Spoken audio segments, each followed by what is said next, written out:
दिवंगत सांसद रहे मोहम्मद शहाबुद्दीन की पत्नी हिना साहब को राजद राज्यसभा भेजे।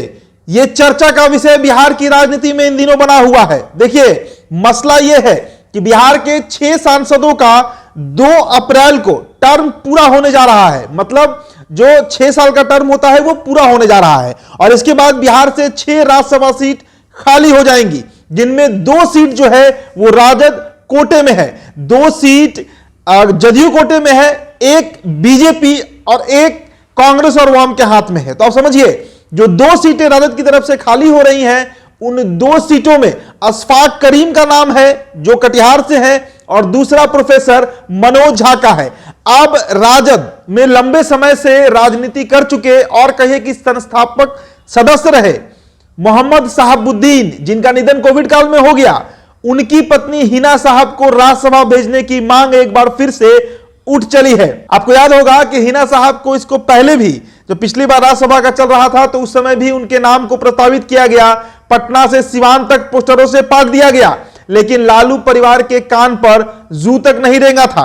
तो पटना में एक बार फिर से वैसा ही दृश्य देखने को मिल रहा है, जिसमें पोस्टर लगाए गए हैं और कहा गया है कि मेरे बाद किसी को भी अपना बनाकर देख लेना, तेरा दिल यही कहेगा यार, उसकी वफा की बात ही कुछ और थी।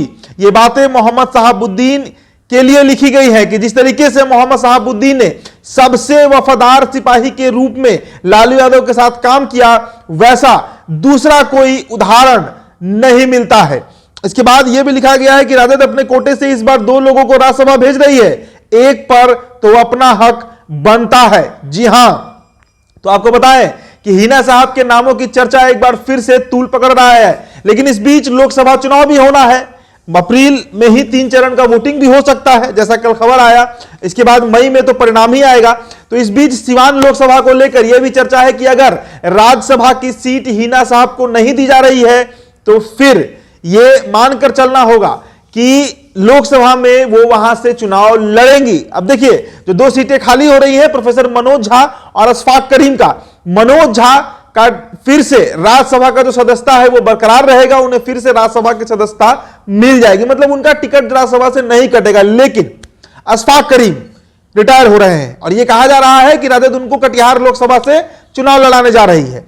लेकिन अशफाक करीम के जगह पर जिस शख्स को जाने की चर्चा है वो लालू प्रसाद यादव की बेटी रोहिणी आचार्य हैं। हालांकि इस पर अभी कोई आधिकारिक मुहर नहीं लगा है, ना तो इस बात की पुष्टि हम कर सकते हैं, लेकिन नामों की चर्चा रोहिणी आचार्य का ही चल रहा है।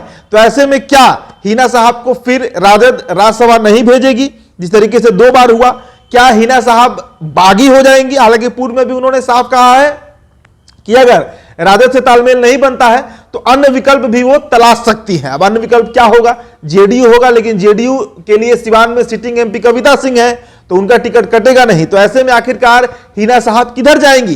क्या लोजपा उनके लिए एक नया विकल्प बनने जा रहा है? यह भी एक सवाल है। लेकिन इन सब के बीच पोस्टर के माध्यम से हिना साहब के समर्थकों ने सिवान से लेकर पटना तक ऐसे कई पोस्टर लगाए हैं, जिसमें यह साफ मैसेज दिया जा रहा है कि इस बार 2 अप्रैल को जो 6 सांसदों की सदस्यता खत्म होने जा रही है, राजद में 2 सदस्य ऐसे होंगे जो नए जाएंगे, उसमें एक सदस्य हिना साहब होनी चाहिए और इतना हक तो मोहम्मद शहाबुद्दीन का लालू प्रसाद यादव के ऊपर बनता ही है।